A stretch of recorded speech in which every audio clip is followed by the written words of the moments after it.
왜 제가 사무엘상 5장으로 돌아왔냐면요. 실은 이때는 다윗이 아직 태어나지도 않았습니다. 다윗이 태어나지도 않았는데 그럼에도 불구하고 다윗에게 있어서 오늘 언약궤 1이라고 되어 있죠. 다윗의 생애에서 가장 중요한 것 중에 하나가 언약궤와의 관계입니다. 그래서 결국 이것으로 인해서 다윗이 성전 짓는 것을 다 준비하는 계기가 됩니다. 그래서 이 언약궤에 대한 이야기를 빼놓을 수가 없는데 그 얘기로 바로 들어가자니 너무 설명할 일이 방대해서 오늘 그 언약궤에 대한 그 예비 공부를 먼저 하고 다음 주에 언약궤 2, 그러니까 사무엘 하 5장인가요? 6장으로 5장인 거죠. 사무엘 하로 넘어가도록 하겠습니다. 오늘 그 언약궤에 대해서 얘기를 합니다. 이 언약궤가 오늘 본문은 이제 블레셋에게 빼앗긴 것에서부터 읽게 되는데, 실은 이 언약궤는 하나님의 임재의 상징으로 등장합니다. 여러분, 제가 여호수아 강해를 할 때 이미 들으셨겠지만 요단강을 건너가고 여리고 성을 점령할 때 언약궤를 가지고 싸웁니다. 그렇죠? 요단강을 건너갈 때는 언약궤가 먼저 앞서가고 여리고성을 점령할 때는 언약궤를 중심으로 해서 전후로 군대들이 배열되어서 여리고성을 도는 것을 우리가 봤습니다. 그러니까 이 언약궤는 하나님이 백성들과 함께하는 임재의 고리, 미디움. 제가 한국말로는 상징으로 썼지만 임재의 고리, 미디움이라고 이야기해도 틀리지 않습니다. 그런데 이 언약궤가 나오기 전에 하나님의 임재를 상징하는 여러 가지의 그 미디움, 고리들이 나타나는데, 아브람 같은 경우는 연기 나는 풀무와 뭘까요? 횃불을 얘기합니다. 그래서 그 하나님이 그 밤에 쪼개진 짐승 사이로 풀무와 횃불이 지나가는 그 현장에서 하나님의 임재를 우리가 보게 됩니다. 불이 지나간 게 아니라 하나님이 지나간 거죠. 그래서 불로 하나님의 임재를 상징합니다.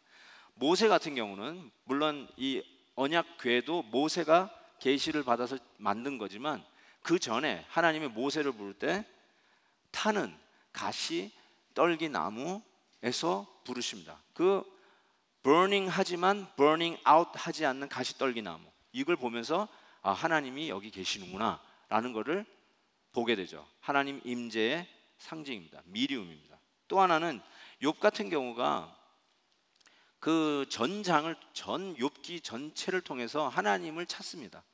Where are you? 하나님, 도대체 내가 왜 이렇게 고난을 받아야 됩니까? 내가 왜 이런 일을 당해야 됩니까? 하는 그 퀘스천을 계속 던져요. 하나님 좀 나오세요. 나오면 나랑 변론을 하십시다. 한번 따져 보십시다 하면서 계속 하나님을 찾잖아요. 그런데 하나님이 나타나세요. 바로 폭풍 가운데 나타나십니다. 그래서 이 폭풍우가 바로 하나님의 임재를 상징한다라고 할 수 있습니다. 그런데 이런 자연적인 것에서 하나님의 임재를 상징하는 미디움을 찾을 수 있는 반면에 언약궤는요, 왜 중요하냐면 하나님이 친히 디자인하시고 친히 그려서 이렇게 만들어라 한 것이 언약궤입니다. 그리고 그 언약궤가 결국은 하나님이 당신의 백성과 동행하는 상징으로 계속해서 등장하고, 광야 시대의 언약궤 그리고 성전에 들어가는 언약궤를 보게 되면서 하나님이, 보이지 않는 하나님이 이스라엘 백성과 임재 같이 하는 것을 보여주는 아주 중요한 중요한 것으로 작용하는데, 언약궤 모양을 보니까 그 크기가 4피트, 2.5피트, 2.5피트. 그러니까 여기에 이제 법궤가 있다고, 언약궤가 있다고 그러면 이쪽에서 보면 정사각형이에요. 2.5, 2.5, 2.5, 2.5. 근데 여러분 쪽에서 보면은 이쪽 가로가 4피트예요. 그렇죠? 그래서 위에서 보면 직사각형입니다. 여러 가지 그림들이 있겠지만 제가 제일 좋아하는 그림을 올렸습니다. 이게 언약궤의 모습이고요. 그 다음에 저 언약궤의 모습을 분해한 겁니다. 뭐 분해했다기보다, 뭐 분해했다고 해서 뭐 나사를 풀고 한 게 아니라 저 이렇게 기둥과 같이 있는 게 이제 천사 둘이 서로 이렇게 마주보고 날개를 펴고 마주보고 있는 것이고요. 그거를 탁 잡고 뚝 그냥 열면 저렇게 요게 나옵니다. 요게 완전히 다 정금입니다. 요게 붙어 있어요. 요게 뚜껑이에요. 뚜껑. 법궤를 두는 뚜껑이 요겁니다. 그래서 이 뚜껑을 열고 요도 놔두면 요 안에 들어가는 세 가지가 있죠. 요게 뭘까요? 예? 그렇죠. 만나를 담은 금항아리. 요거는 십계명 새긴 돌판. 요거는 아론의 쌍난 지팡이. 오케이. 굿. 자, 이게 언약궤입니다. 이게 다윗에게 있어서도 굉장히 중요한 일이 되는데 이게 어떻게 해서 다윗에게 참 중요한 일이 되는가? 오늘 그 배경을 한번 보려고 합니다.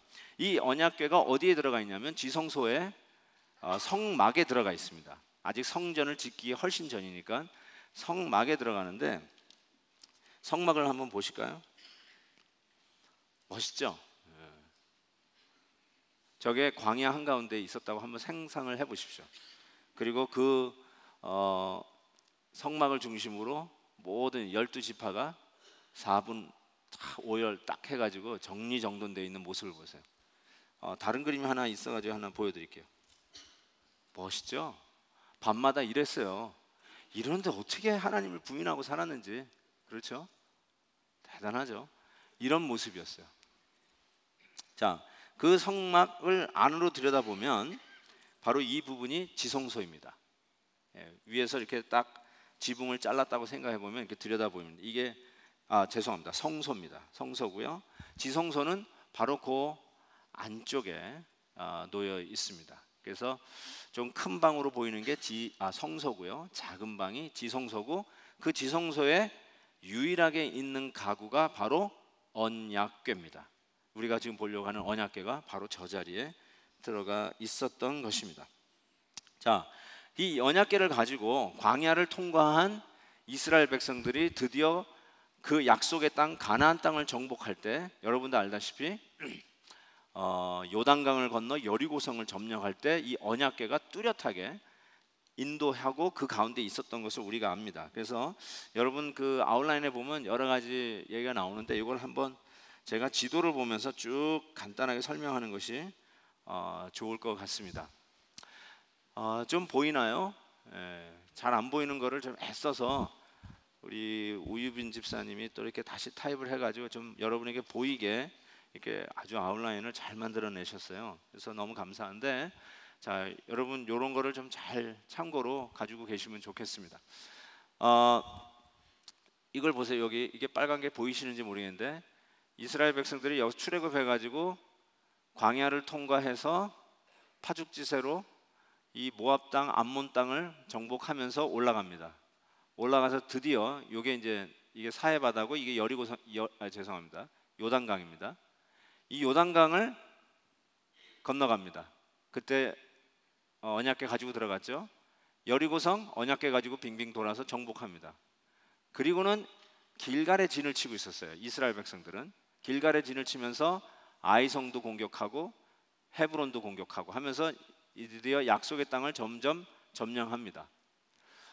그러다가 여호수아 18장쯤 가면은 땅 분배를 시작을 하는데 그때 실로에 모입니다. 그래서 많은 사람들이 그때까지 아마 베델에 이 언약궤가 있었을 것이다. 그래서 그 실로를 가져와서 실로에다가 놔두게 됩니다. 그렇죠? 실로에 놔두게 되는데 그리고 나서는 꽤 많은 시간이 흐릅니다. 여호수아 다음이 사사 시대예요. 여호수아 다음에는 왕이 없어요. 그냥 자기의 소견에 옳은 대로 행했던 이스라엘 역사 중에 가장 영적 암흑기라고 하는 사사 시대를 통과합니다. 사무엘 선지자가 사사 시대의 마지막 사사예요. 마지막 사자. 그리고 갈렙의 사위가 첫 사사예요. 그러니까 이 여호수아 시대에서부터 암흑의 사사 시대를 통과하면서 얼마나 영적 암흑기를 보냈겠어요. 그 사이에 바로 이 실로에 그대로 있었던 그 언약궤를 두고 있었는데 블레셋과 이 사이에서 한바탕 전쟁을 하게 됩니다. 이곳이 바로 에벤에셀인데, 이스라엘 백성들이 에벤에서 진을 치고 그 다음에 블레셋은 아벡에 진을 칩니다. 그래서 이걸 아벡 전쟁이라고도 합니다. 여러분 그때 주 목사님 오셨을 때 잘 들으셨겠지만 요 해안가가 이게 바로 블레셋 지역입니다. 지금도 팔레스타인이 여기를 가지고 있죠. 가자가 전부 다 이 블레셋 팔레스타인 영역에 있죠. 그게 거기 맨날 뭐 폭탄 터치고 뭐 총 쏘는 데가 다 가자입니다. 여기죠. 어쨌든 이 아벡에 와서 이제 이스라엘 백성과 한판 붙는데 여기서 쉽게 얘기해서 왕창 깨집니다. 한 4천 명 정도 죽어요, 이스라엘 백성들이. 그러니까 이스라엘 백성들이 아니 어떻게 이게 우리가 지지? 아니 우리가 왜 패배를 하는 거야? 하면서 이스라엘 장로들이, 그러니까 장로들이라는 말이 의미가 있어요. 그래도 믿음을 이렇게 전통적으로 이어가고 있는 그 장로들이 생각하기를 우리가 이 땅을 하나님 앞에서 약속받고 이 땅을 정복하면서 우리가 여호와의 언약궤를 들고 승리하지 않았느냐? 근데 왜 우리가 이렇게 패배하느냐? 그래서 그 당시 엘리 대제사장의 두 아들이었던 홈니와 비느하스를 통해서 실로에 있는 바로 이 언약궤를 가지고 와서 한판 붙습니다. 다시 붙는데 뭐 언약궤가 들어오니까 군사들이 그냥 사기충천해가지고 야 이거는 이제 이긴 게임이다 하고 뭐 너무너무나 신나는 거예요. 그 사기충천된 모습 한번 생각해 보세요. 언약궤가 드디어 진영으로 쫙 들고 그 제사장의 두 아들 홈니와 비느하스가 딱 가지고 들어올 때 온 그 군사들이 그냥 발을 동동동동동동 구르면서 와 함성을 하는데 아마 하늘이 떠나갈 정도로 함성을 질렀던 것 같아요. 그래서 블레셋 진영에서 깜짝 놀랐어요. 이게 뭐냐? 그랬더니 블레셋 사람들도 알았어요. 저들이 이스라엘의 신, 이렇게 얘기해요. 이스라엘의 신 언약궤를 가지고 들어왔다는 걸 알게 됩니다. 그러면서 그 옛날 얘기를 해요. 이스라엘 백성들이 이 땅에 들어올 때 광야를 통과하고 수많은 적들을 무찌르고 온 것이 저 언약궤 때문인데 그 언약궤가 드디어 왔으니 우리 이제 죽었구나 하면서 사기가 땅에 떨어져요. 이제 이거는 어떡할까 하는데 누구라고는 성경에는 안 나오지만 나중에 여러분 사무엘상 4, 5, 6, 7장을 한번 자세히 읽어보세요. 굉장히 재밌습니다. 그 삼국지보다도 재밌고요, 수호지보다도 재밌습니다. 잘 읽어보십시오. 그와 같은 상황 속에서 누가 얘기했는지 모르지만 야 사람이 죽으면 한 번 죽지 여러 번 죽냐? 우리 한판 붙자, 힘을 다해서 붙자. 그러면서 막 사기를 진작시키더니 야 난 이거 하고 저 죽겠다 해가지고 블레셋 군대가 용기 백배 가지고 그 언약궤를 들고 이제 전쟁에 임하는 사기 등등한 이스라엘 군대하고 싸웁니다. 근데 여러분 누가 이겼냐면 블레셋이 이겼어요. 몇 명이나 죽였냐면 3만 명을 죽여버렸어요. 엄청난 대패를 하는데 더 기가 막힌 거는 3만 명이 죽은 것뿐만 아니라 승리를 보장하는 하나님의 언약궤를 블레셋에게 빼앗겨 버렸어요. 그래서 이곳 에벤에셀 아벡에서 붙었던 저 가지고 법궤를 빼앗겼어요. 빼앗긴 것을 이거를 아스돗 자기 진영으로 가지고 가죠. 이 이야기를 들은 실로에 있던 누구죠? 대제사장 이름이 엘리 대제사장이요. 그 소식을 듣고 너무너무나 충격적이었어요. 어떻게 됐냐? 두 아들이 다 죽었습니다. 그리고 하나님의 궤를 빼앗겼습니다. 성경에 그렇게 하나님의 궤를 빼앗겼다라고 말하는 순간에 너무 놀래가지고 그 당시 98세였던 엘리 대제사장이 몸은 비만해 있고 나이는 들었고 눈은 침침해가지고 넘어져서 제 생각에 목이 부러져서 죽습니다. 그리고 그때 비느하스의 아내는 애를 낳고 있었어요. 애를 낳으면서 자기 남편이 죽은 소식을 듣습니다. 그래서 그 애를 가지고 이름을 짓죠. 이가봇이 뭐냐? 하나님의 영광이 떠났다. 즉 언약궤를 빼앗겼다는 뜻이죠. 하나님의 영광, 하나님의 임재를 상징하는 언약궤를 빼앗겼으니 그 아들을 이가봇이라고 졌어요. 그러니까 정말 비극스러운 이스라엘의 그 사사시대 막판을 참 치닫고 있는 상황입니다. 드디어 속수무책으로 이제 자기네들의 사기였던 언약궤까지, 법궤까지 빼앗겼는데 그거를 블레셋의 아스돗에 가져갔는데, 이 아스돗에 다곤 신전이 있었어요. 다곤은 다곤은 해양신, 풍요의 신, 심지어는 어떨 때는 농경의 신, 좀 약간 모양이 헷갈려요. 제가 좀 리서치를 해봤더니 농경의 신이기도 하고 해양의 신이기도 하는데, 어쨌든 내 생각에 이 해변가에 있었던 블레셋의 신이었기 때문에 해양의 신이라는 것이 좀 더 설득력이 있지 않을까. 아니면 농경, 결국 여기가 평야지대니까 농사를 주로 지었던 블레셋들의 입장에서 생각해 볼 때는 또 농경의 신, 풍요의 신이라고 해도 이 바알의 또 다른 변형이라고 저는 생각이 드는데, 어쨌든 이 다곤 신전에다가 그 언약궤를 갖다 놓게 됩니다. 자, 다곤 신전의 언약궤를 보게 되는데, 이게 다곤 신이에요. 멀메이드죠. 인어공주가 나타났습니다. 예. 자, 그런데 어떤 일이 일어났을까요, 여러분? 다곤 신전에다가 여호와의 언약궤를 갖다 놨어요. 그랬더니 가보니까 갑자기 어떻게 됐어요? 그 다곤 신이, 저 바로 신이 언약궤 앞에 얼굴을 들이받고 누워 있는 거예요. 넘어져 있는 거예요. 그래서 처음에는 야, 이거 누가 애가 들어와 가지고 놀다가 툭 쳐가지고 넘어졌나 생각했을지 모르겠어요. 그래서 다시 세웁니다.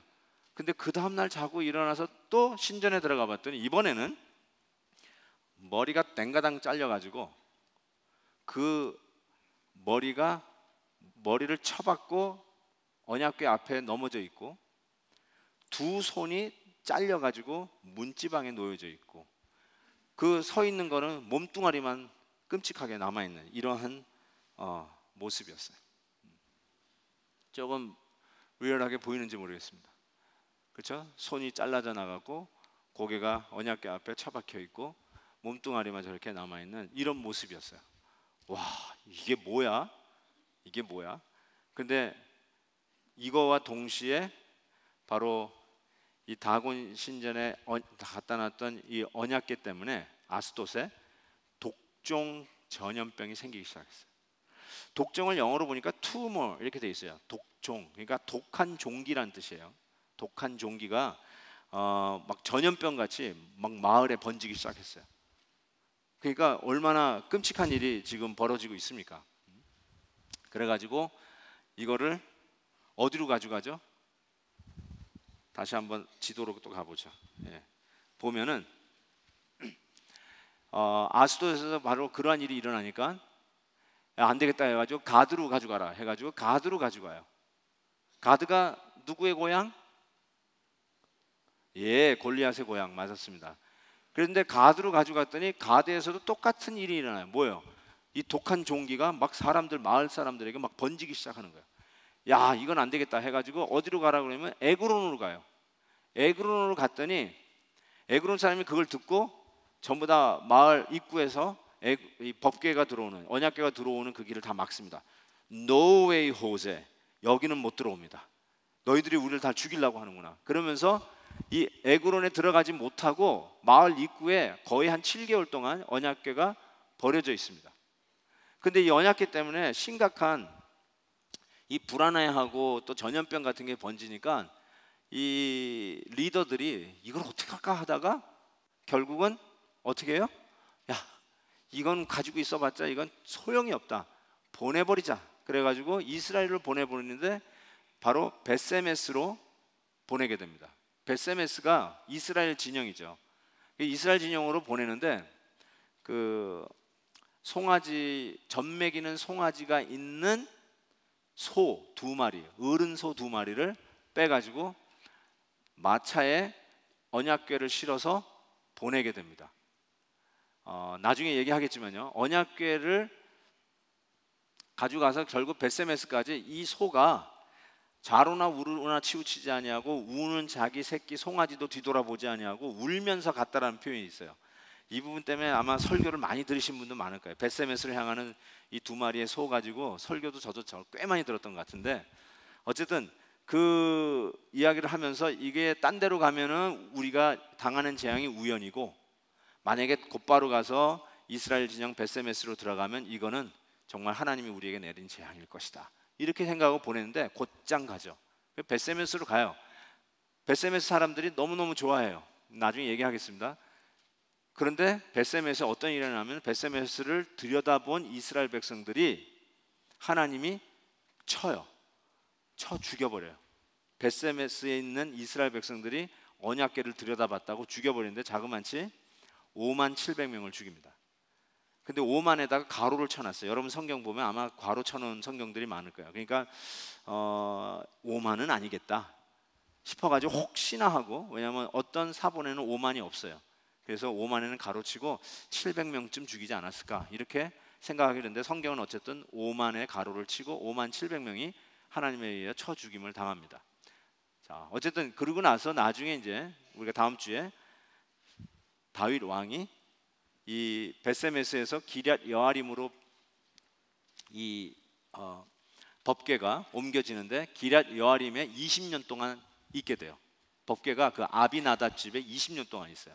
그거를 드디어 다윗이 예루살렘으로 가지고 오는 것, 다음 주에 이 장면을 우리가 공부하도록 하겠습니다. 어쨌든 다시 앞으로 가가지고 다시 다곤 신전 얘기로 들어가서요, 이런 기가 막힌 일이 생겼어요. 저는 이제 여러분에게 이 부분을 좀 같이 좀 생각 좀 해보려고 그래요. 이거를 이제 다원주의 세계관 이렇게 얘기를 해봤으면 좋겠는데요. 여러분 생각에 한번, 여러분이 무슨 종교를 가졌다고 한번 이렇게 가정해 봅시다. 그냥 우리가 다 불교 신자라고 가정해 봅시다. 네? 불교 신자였던 분 계시죠? 오케이. 불교 신자예요, 우리가 다. 그런데 여러분이 저기 교회 다니는 사람하고 막 치고 받고 막 싸웠어요. 그러다가 여러분이 이겼어요. 그래가지고 이긴 기념으로 그 기독교인이 걸고 있는 십자가 목걸이를 딱 뺏어가지고 왔어요. 자, 그래가지고 십자가 목걸이를 가지고 와가지고 어떻게 하냐면은, 여러분 집에 안방에 모셔놓은 불상에다가 그 십자가 목걸이를 딱 걸어드렸어요. 여러분 지금 웃었죠? 왜냐하면은 거의 그럴 사람이 없기 때문에 그래요. 누가 그러겠어요? 기독교를 상징하는 십자가를 왜 내가 믿고 정말 이 귀중한 단지같이 모시고 있는 그 불상에다가 거기다가 걸어놓겠냔 말이에요. 만약에 그것이 우리의 일반적인 생각이라면, 제가 퀘션을 던지고 싶은 게 뭐냐면, 이스라엘의 신이라고 상징하는 그 언약궤를 뺏어가지고 왔단 말이에요. 뺏어가지고 왔는데 그거를 자기네들이 섬기고 있는 다곤, 그것도 다곤을 모시고 있는 신전에다가 갖다 놨어요. 이게 무슨 생각을 가지고 거기다 갖다 놨을까요? 아니, 여러분 바꿔서 생각해 봅시다. 여러분이 얘기하는 예를 들어서 여러분이 불교 신자하고 싸웠는데, 여러분이 그 불교 신자하고 싸워서 이겨가지고 불교를 상징하는 그 염주를 뺏어가지고 와가지고 그거를 예수님의 십자가 위에다 딱 걸어놨어요. 이게 말이 안 되잖아요. 여러분 안 그럴 것 같아요. 오히려 이게 감히 그러면서 딴 데다가 불태워버리든지 그러실 것 같은데, 그렇죠? 그런데 왜 이 블레셋 사람들은 여호와의 신을 상징하는 그 언약궤를 어디다 갖다 버리거나, 또 이게 황금 아니에요. 황금이니까 녹여가지고 자기네들 필요한 것으로 녹여 만들지, 왜 자기네들이 섬기는 다곤 신전 안에다 갖다 하나의 데코레이션 같이 집어넣느냐라는 것입니다. 이게 퀘션이에요. 힌트는 저거예요. 다원주의. 다원주의가 뭐죠?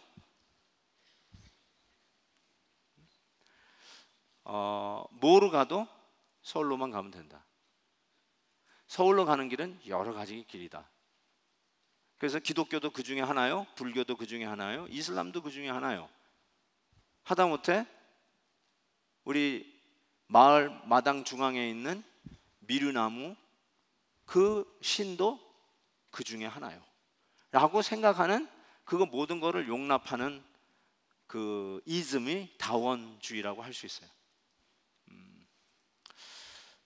그런 종교 아니 그런 마인셋을 이해하시나요? 그런 사고 구조를 이해하시나요? 그러니까 기독교를 부인하지 않아요. 기독교가 많은 종교 중에 하나라고 생각해요. 그래서 기독교를 마치 우리식으로 생각할 때 뭐 이렇게 막 던져버리거나 막 불태워버리거나 이런 생각을 안 하고, 내가 믿는 다곤 신이 저 이스라엘에 믿는 여호와 신을 밟은 거예요. 이긴 거예요. 그렇기 때문에 it doesn't matter. 어차피 다 모든 종족이 다 신을 가지고 있는데 그 신들의 전쟁 속에 우리가 있는 거예요. 다 그거를 인정하는 거예요. 어떨 때는 우리가 이기고 어떨 때는 저들이 이겨요. 그래서 어쨌든 우리 신이 이기도록, 우리 신이 화나지 않도록, 심기가 불편하지 않도록 제사를 잘 드리고, 그렇게 해서 언제든지 우리가 나가 싸울 때 그 신이 힘이 되어져 가지고 저쪽 신을 이겨서 우리가 승리할 수 있도록 소콜 지성이면 감천이라고 하는 정성을 들여 제사 드릴 것을 권해요. 우리가 불이익을 당하고 우리가 패배하면 우리가 섬기는 신이 노했다고 생각해서 그 신의 노를 덜기 위해서 으싸 하면서 마당굿을 해요. 국거리 장단을 해요. 그게 우리 가지고 있는 사고방식이에요. 자, 그런데 문제는 저 블레셋 사람들은 저렇게 할 수 있을지 모르지만 여러분들이 다곤신, 아까 그 반인어와 같은 그 다곤 신상을 아까 얘기하는 그 성막에 지성소 언약궤 옆에다가 놔두겠냐는 거예요. 놔뒀다가는 어떻게 될까요? 그 언약궤 안을 예를 들어서 한번 그렇다 치십시다. 한번 지성소나 아니면 지성소까지 안 가도 성소 안에라도 들여놓겠다고 그 다곤 신을 가지고 들어갔다고 치십시다. 어떻게 될 것 같습니까? 그 자리에서 죽었을 것 같아요. 용납이 안 돼요. 근데 블레셋은 그게 용납이 돼요. 용납이 돼. 자, 용납이란 말 지난 주일날 영어로 뭐예요? 이럴 줄 다 까먹지. 다 까먹어. 네? 다 까먹어야 제가 또 하죠. 오케이. tolerance, 받아들이는 거야. 근데 실은 안 받아들여야 되잖아요. 받아들일 수가 없잖아요. 근데 여기서는 받아들여요. 이게 다원주의예요. 자, 이것을 그냥 중립적인 한 기자가 취재를 했다. 그러면 누가 더 근사해 보입니까? 누가 더 교양이 있어 보입니까? 누가 더 현대인답습니까? 다원주의. 다원주의예요. 선교가 안 되는 나라들을 한번 생각해 보세요. 선교가 안 되는 나라들. 선교가 안 되는 나라들은 기독교를 핍박하는 나라가 아니라 기독교를 one of many religions 라고 여겨지는 지역에서는 선교가 안 돼요. 한번 생각해 보세요. one of many religions. 일본. 수많은 신이 있잖아요. 그러니까 그 다원주의가 그냥 정서 속에 배어 있는 사람들, 요즘 현대인들에게 굉장히 이것이 심각한 문제로 다가온다는 거죠. 그것이 바로 용납 안 될 것을 용납하고 털러런스 하지 말아야 될 것을 털러런스 하고 있는 시대적 문화예요. 전 이 문화와 성도들이 싸워야 된다라고 생각해요. 내가 믿는 신이 있지만 내가 한번 기독교도 한번 알아볼 겸 굉장히 interesting religion. 어떻게 이민 온 한국 사람들은 교회를 이렇게 자주 갈까? Very interesting. 그러면서 관심을 갖고 우리 교회에서 BIP로 초대를 하니까 한번 가줄게. That's very interesting.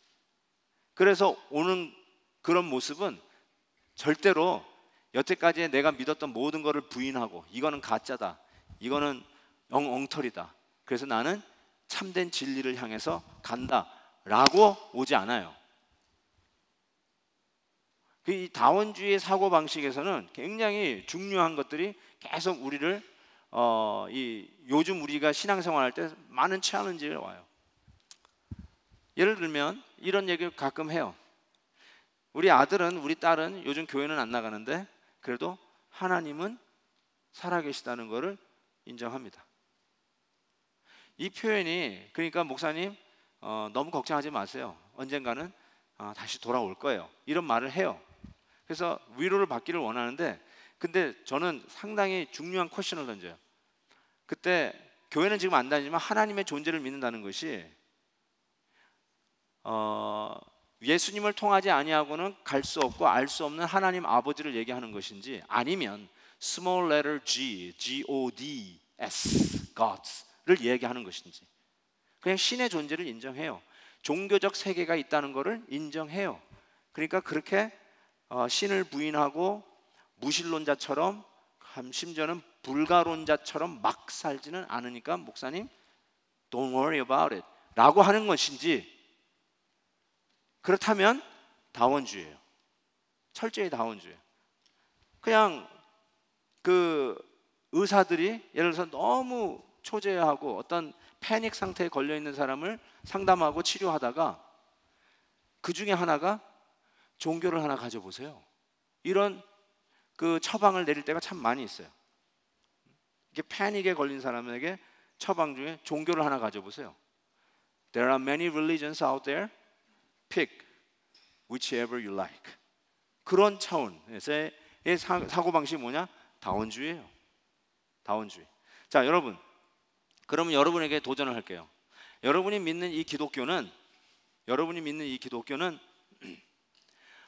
one of many religion인데 happen to be 우리 집에서 제일 가까운 게 베델교회예요. 절에 가고 싶은데 절이 너무 멀어. 그런데 미국에도 왔겠다. 미국이 또 기독교 나라라고 하니까 아마 한국보다 미국에서는 예수님이 부처님보다 좀 더 씨일 거다. 그래서 아예 이번부터는 교회를 나오기 시작해서 오는 분. Who cares? 나는 어쨌든 종교는 갖고 있다. 경건하게 살려고 하고 남에게 해 안 끼치고 착하게 살려고 한다. 그렇기 때문에 나는 그 부처님에게 조금 미안하지만 한국 가면 다시 가기로 마음을 결정하고 미국에 있는 동안은 교회 다니기로 했다. 그래서 오신 거예요? Let me ask you a question. 그래서 오신 거예요, 혹시?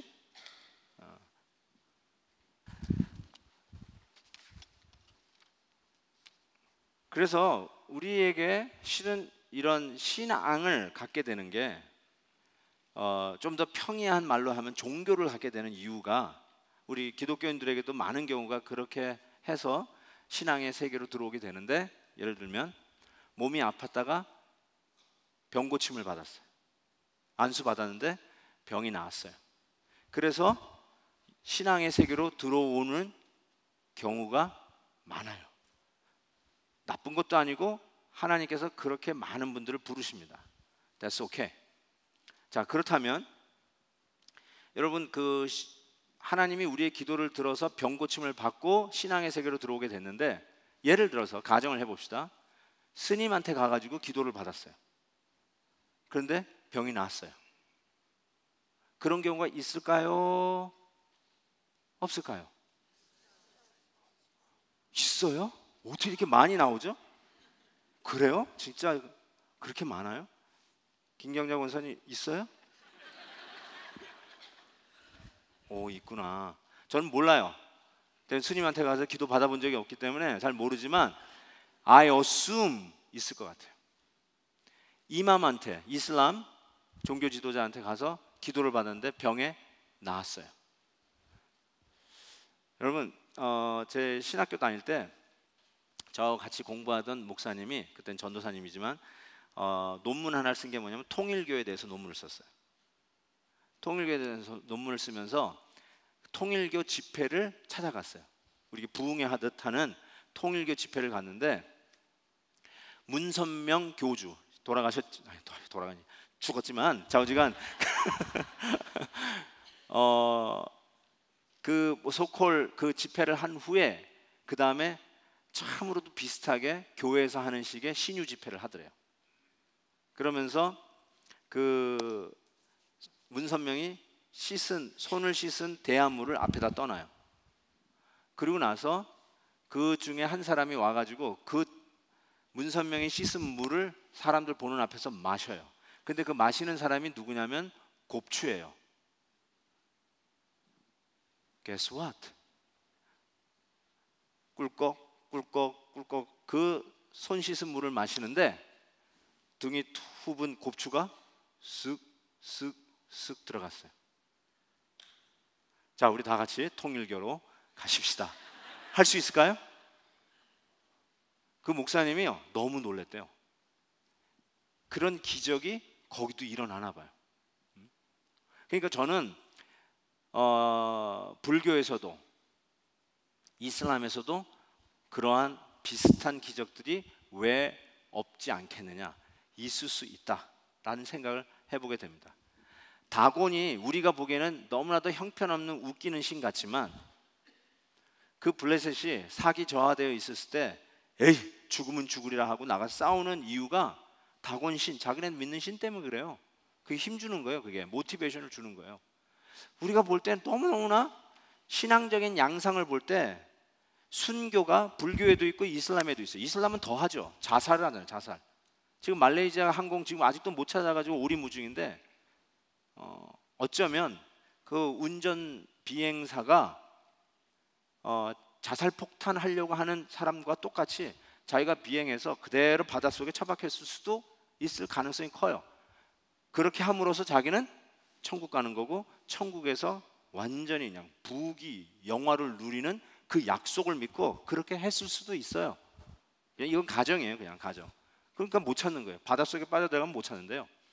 우리 공군 출신 우리 정상준 목사가 그래요. 산에 부딪히면 그거는 다 나온대. 인공위성에 벌겋게 다 나오는데 바다에 빠진 건 안 나온대요. 그러니까 여러분 어쨌든 간에 그런 것들이 많잖아요. 순교가 꼭 진실을 밝히는 건 아니에요. 거짓된 것에 목숨을 거는 사람들도 많아요. 그리고 하다못해 자살도요. 죄송한 표현이지만 자살도 그것이 자기를 더 낫고 이 문제를 해결해 줄 것이라고 믿기 때문에 자살하는 거예요. 더 나은 경지로 갈 거라고 믿기 때문에 스스로의 목숨을 끊는 거예요. 그 순간은 그렇게 믿는 거예요. 속은 거지만. 그렇죠? 마찬가지예요. 그래서 거짓에도 목숨을 걸 수 있고요. 잘못된 종교, 진리가 아닌 것에 우리가 속아서 목숨을 걸 수도 있어요. 근데 겉보기에는 우리 기독교에서 믿는 신앙의 헌신이나 순교하려고 하는 복음의 가치를 위해서 목숨을 거는 이런 모습들이 다른 종교에도 다 공유되고 있는 모습들이 있어요. 그게 고등 종교가 가지고 있는 특징 중에 하나거든요. 자, 이렇게 될 때 우리가 생각해 봐야 되는 것이 이제 우리에게 적용하려고 합니다. 이제 뭐 그 정도는 여러분이 알다시피고 그렇다면 우리의 신앙이 다원주의의 신앙으로서 저쪽 교회 종교에도 있는 것을 우리도 하는 것이냐, 이 질문을 던져봐야 돼요. 별 차이 없는데 우리는 뭐로 가도 서울로만 가면 되니까 우리는 이 기독교를 통해서 서울 가고 저 사람들은 저들 나름대로 똑같은 모습이 있으니까 그거 잘 신실하게 잘 믿고 글로 가면 우리가 다 산 정상에서 만날 것이 아니냐라는 생각 속에 우리가 지금 기독교 오늘도 이 수요 저녁에 예배 드리려고 이 자리에 나와 있냐는 것이죠. 그거는 기다 아니다? 아니다. 아니다. 확실하게 아니다라고 얘기하셔야 돼요. 왜냐하면 우리는 왜 여기 와 있냐면 because 기독교가 복음이 진리이기 때문에 그래요. 그리고 유일한 진리이기 때문에 그래요. 다시 얘기합니다. 내가 왜 여기 와 있냐면 편해서도 아니요, 병을 늘 낫게 해줘서도 아니요, 우리의 문제를 늘 효과 있게 해결해 줘서도 아니요, 오면 한국적인 문화와 한국의 음식을 먹기 때문에도 아니요, 여기 오면은 어려운 일도 잘 풀려가지고 대박 나고 비즈니스도 잘 되기 때문에 오는 것이 아니요, 한 가지 이유를 대라면 내가 여기 오는 이유는 복음이 유일한 진리이기 때문에. 오케이. 그러면 이렇게 얘기할 수 있어요. 영어로 얘기해서 너무 죄송한데 I come here not because Christianity is working for me, but Christianity is the only truth. 해석, 통역.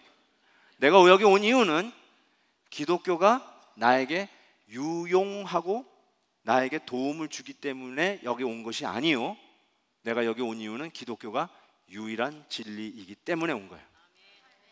그러니까 우리는 다원주의 아니에요. 절대로 유일신 하나님을 믿는 이스라엘 백성의 입장에서는 다곤신을 깨부셨어도, 바알을 깨부셨어도 그들을, 그 신을 상징하는 것을 결단코 성막에, 성전에 드리지 않습니다.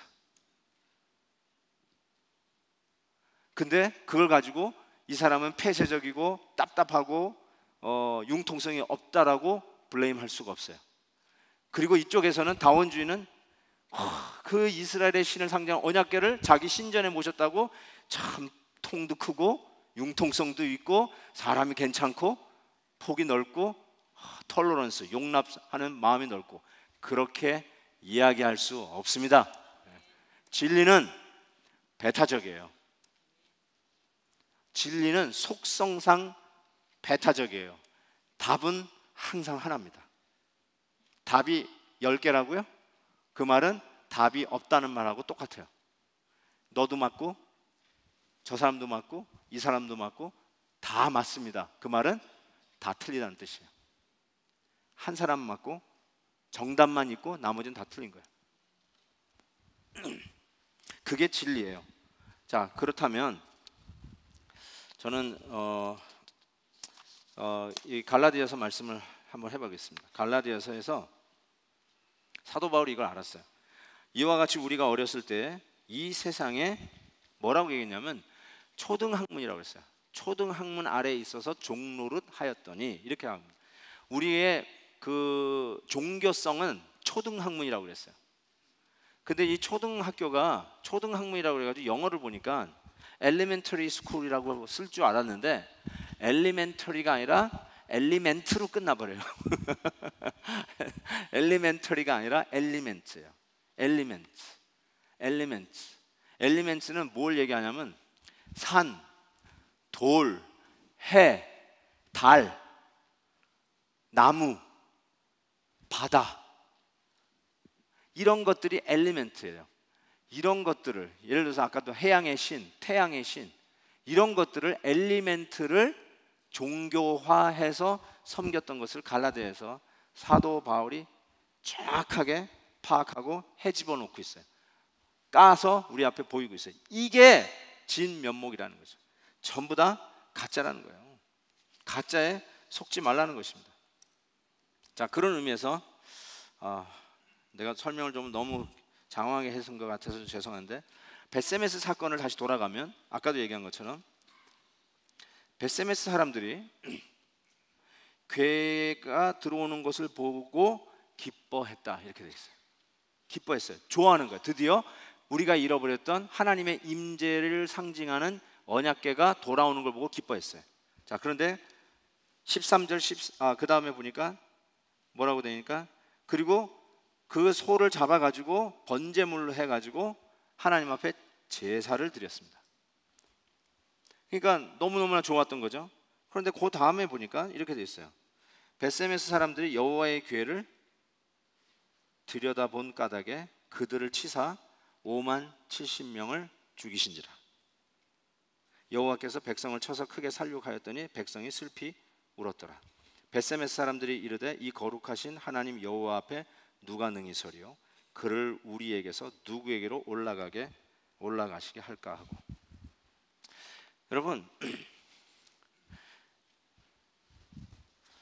이스라엘이 10만 군대를 일으켜도 할 수 없는 일을 하나님은, 그 언약궤로 상징하는 하나님은 그 모든 걸 혼자 다 하십니다. 완전히 블레셋을 다 초토화시키고 독종나게 해가지고 전부 다 하나님이 쳐버리시고, 심지어는 다곤신의 목을 자르시고 손목을 다 잘라버리시고, 그러니까 뭐예요? 무능하고 살아있는 존재가 아니라는 걸 보여준 거죠. 다곤은 죽은 신이다. 없는 신이다 보여준 거죠. 그리고 드디어 금이 환영하는 게 우리 하나님의 모습이에요. 손 하나 까딱 하나 하고 하나님 혼자 다 하고 오셨어요. 그래서 그거를 기쁘게 받아들이는 이스라엘 백성들은 그 연약궤를 가지고 온 소 2마리를 잡아가지고 제사까지 드립니다. 그런데 얼마 후에, 몇 절 후에, 2절 후인가 석절 후에 벳세메스 사람들이 여호와의 궤를 들여다본 까닭에, 여호와의 궤를 도끼로 치려고 했기 때문에, 여호와의 궤에다가 기스를 냈기 때문에가 아니라 여호와의 궤를 들여다본 까닭에. 이게 뭐가 그렇게 잘못됐다고? 뭐가 그렇게 심각한 잘못이라고?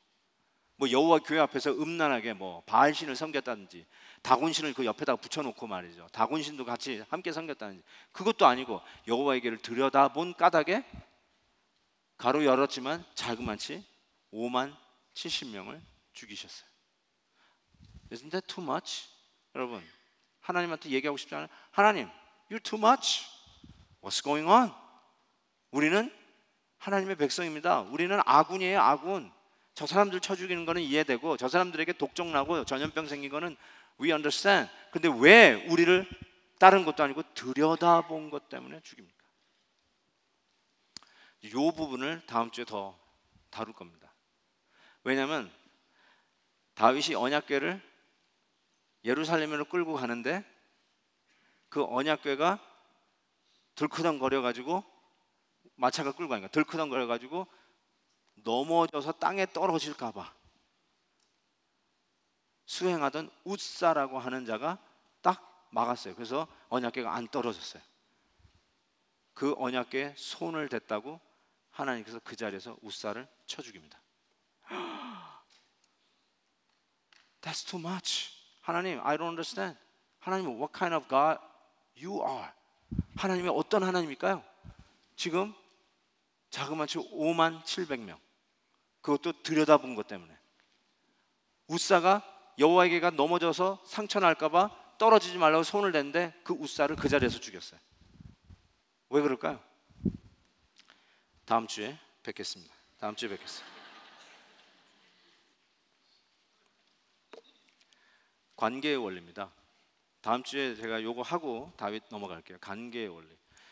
이게 뭘 가르쳐 주냐면요, 여러분, 제가 가끔 미국 게임 방송 중에 제퍼디를 가끔 봐요.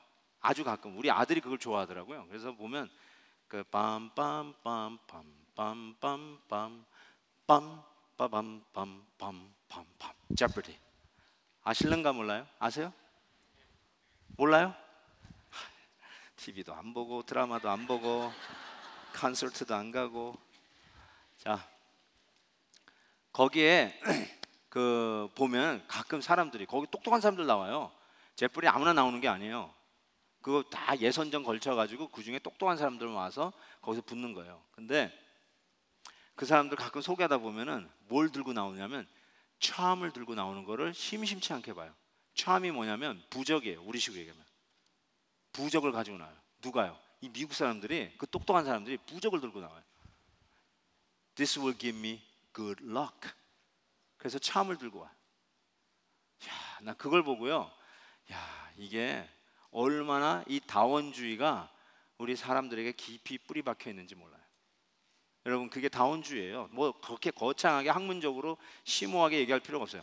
charm 들고 다니고 이것이 나를 지켜줄 거야. 근데 우리도 비슷한 거 해요. 십자가 목걸이 들고 다니면서 십자가 목걸이가 날 지켜줄 거라고 생각해요. That's a charm. 그 부적이에요, 여러분. 미안한 얘기지만 십자가 목걸이 들고 이게 날 지켜줄 거야, 천만의 만만의 말씀이요. 그거 부적이에요. 그렇게 음란하게 십자가를 다루시면 안 돼요. 그냥 데코레이션 하세요. 십자가 목걸이 다는 거 이쁘게 다시는 걸로 끝나세요. 이게 날 지켜줄 거야 그러면서 약간 기분 나쁜 사람에게 이러지 마세요. 에? 사탄아 물러가라 이러지 마세요. 안 나가요, 안 나가. It's not gonna work. It's not gonna work. 여러분, 언약궤를 메고 요단강을 건넜어요. 언약궤를 메고 여리고성을 함락했어요. 이게 여러분에게 어떤 메시지입니까?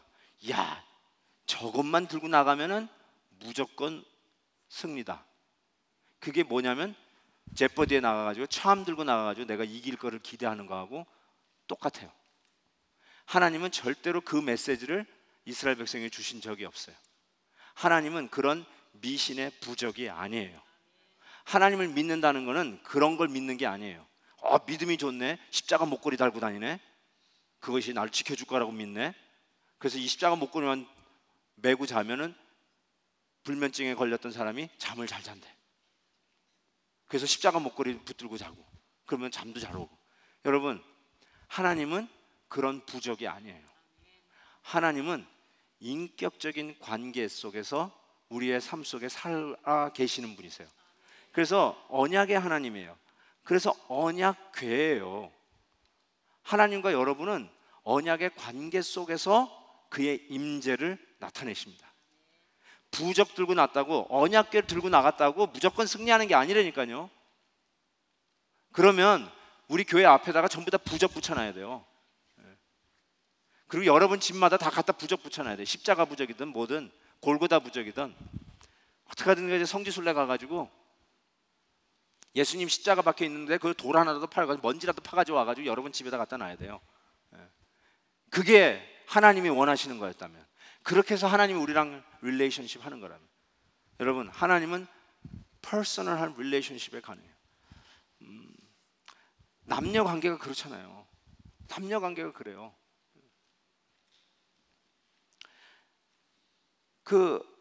내 아내와 내 남편과의 관계는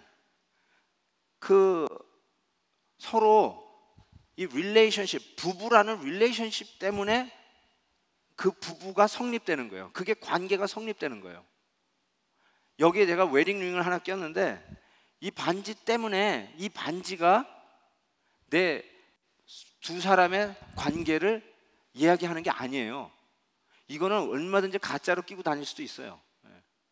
근데 이것 가지고 나는 부부야 하면서 우리는 둘도 없는 친구야 이렇게 얘기할 수 없어요. 항상 그 사람과의 관계 속에서 그 부부의 참된 관계가 증명이 돼요. 마찬가지예요, 여러분. 주님과의 관계는 십자가가 아니에요. 십자가 목걸이가 아니에요. 여러분이 들고 다니고 있는 성경책도 아니에요. 정말 그분과 얼마나 친근한 관계를 맺고 있냐, 릴레이션십, 언약의 관계 속에 묶여 있느냐, 그걸로 하나님의 임재는 반드시 드러나게 되어 있다. 다음에는 회개의 원리입니다. 우상을 파괴하는 거예요. 내 안에 우상이, 아까 얘기한 다원주의적 우상이 얼마나 많은지 몰라요. 그래서 예수를 믿다가 처음에는 아까 얘기한 대로 내가 어떻게 문지방을 넘었느냐, 하나님이 나를 고쳐주셨어요. 하나님이 나의 어려움을 해결해 주셨어요. 믿어요. 하나님 반드시 그렇게 하세요. 전 그걸 믿고 성도님들을 위해서도 그렇게 기도합니다. 그런데 여러분 잘 보세요. 이게 신앙이 오래 가다 보면 어떻게 되냐면 문제만 생길 때마다 그때만 기도해요. 트러블이 생겼을 때마다 새벽기도 나와요. 들로 산으로 놀러 다니다가 갑자기 아들이 힘들고 감옥에 가고 막 어찌할 줄 몰라 할 때 아이고야 하고 또 와요. 하나님 앞에 또 와요. 물론 안 오는 것보단 나을지 모르지만 그걸 쭉 봤을 때 결국 나는 뭐냐면 우상 숭배예요. 하나님은 처함이에요. 트러블이 있을 때마다 필요해서 찾는 사람이에요. 힘이 모자랄 때 힘 좀 꾸려고 찾는 사람이에요. 근데 하나님은 당연히 능력이 있으시고 우리를 고치시고 우리를 건지시고 우리를 구원하시는 오마이티 전능자 하나님이심에도 불구하고 하나님은 우리와 아까 얘기했던 관계를 맺기를 원해요. 네가 나를 좋아하고 내가 너를 좋아하고 퍼스널 릴레이션십을 좋아해요. 여러분, 내가 아내를 찾는 시간이 배가 고플 때만 찾는다. 배고파. 그때 생각나는 여인. 그러면 그건 아니죠. 그건 아니에요. 그렇죠? 마찬가지예요. 그러면 우리 아내가 나를 섭섭하게 생각할 듯이 하나님도 섭섭하게 생각하실 거예요. 하나님은 그런 다원주의 많은 종교 중에 하나, 그래서 우리의 마음을 살려고 다른 신들과 경쟁해서 어떡하니 내가 더 많은 거 줄게, 더 잘해줄게, 그러니까 날 믿어라 하면서 다른 신들과 경쟁하는 하나님이 아니에요. 모든 신들은 가짜예요. 거짓이에요. 유일하게 우리 하나님만 유일한 진리시고 유일한 하나님이세요. 그분만이 우리가 섬길 뿐이세요. 그러니까 그분과 장난하지 마세요. 하나님은 만홀히 여김을 받지 않으세요. 눈 가리고 아웅이 안 돼요. 하나님은 왜 여러분이 당신에게 나와 있는지 하나님은 아세요. 마음을 알아요. 아쉬울 때만 날 찾는구나. 하나님 알아요. 그러니까 아쉬운 거 해결해 주시면 그 다음부터가 더 중요해요. 여러분이 다원주의적 종교 생활을 하는지 아니면 유일하신 구세주 예수 그리스도를 나의 주 나의 하나님으로 섬기는지는 문제 해결 후부터가 증명이 돼요. 확실해요. 세 번째로 결국 다 하네. 자, 뭘까요? 뭘까요? 십자가요. 왜냐하면 그 언약궤를 보시면 아시겠지만 이게 언약궤잖아요. 아까 처음 봤잖아요. 저 언약궤 뚜껑에 속죄소라고 불러요. 뚜껑의 이름이 속죄소예요. 영어로 mercy seat. 꼭 왕자 같잖아요. 누가 앉아 있는 것 같죠? 앉아 있는 자리 같아요. 왕좌. 그래서 시은 소라고도 하고 은혜를 베푸는 베풀 시자 은혜를 베푸는 자리 혹은 속죄소 죄를 속량해 주는 자리라고도 얘기해요. 왜 그러냐면 저 뚜껑에다가 나의 죄를 대신해서 뿌려지는 양의 피가 있어요.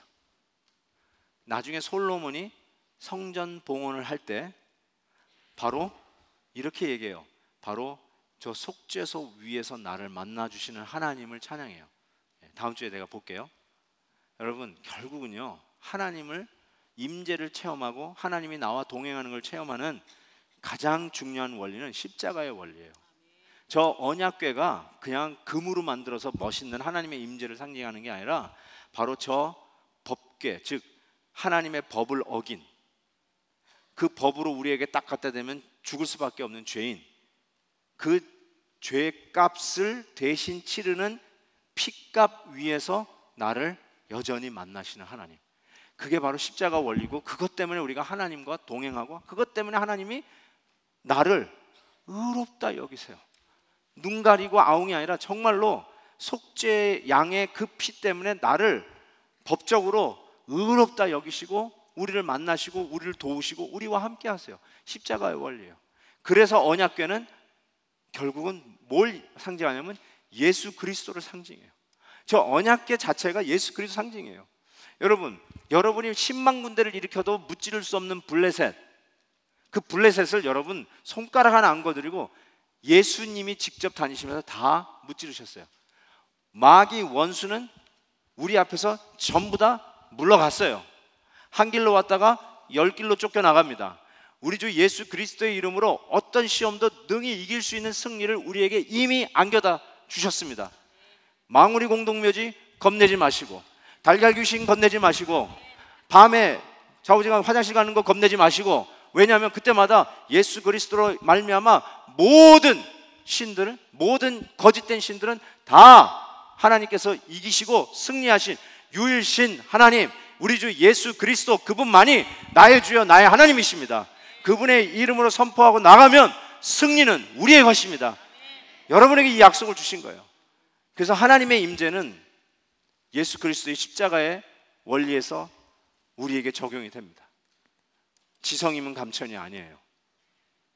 우리 하나님과의 퍼스널한 릴레이션십 속에서 우리가 잘못 믿고 있었던 우상들, 그래서 필요할 때만 하나님 앞에 찾아오는 기도가 내 기도의 전부라면 우리의 우상을 하나님 앞에 내려놓고 철저히 회개하셔야 돼요. 오늘 이 시간 한번 찬양했으면 좋겠는데요, 제가 참 좋아하는 찬양 중에 하나입니다. 예수 하나님의 공의. 정말로 우리의 죄를 완전히 용서해 주시고 하나님의 거룩한 공의를 만족시킨, 우리를 위하여 뿌려진 유월절 어린 양의 그 보혈, 그걸로 하나님의 의를 만족시키시고 우리를 의롭다 하신 그 은혜, 그것만이 우리가 하나님의 임재 속에서 나아가는 유일한 길입니다. 우리 같이 한번 이 찬양 부르십시다. 예수 하나님의 공의.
나라 영원하며 주의 통치가 이루어지십니다. 그게 우리의 꿈이에요. 우리의 비전이에요.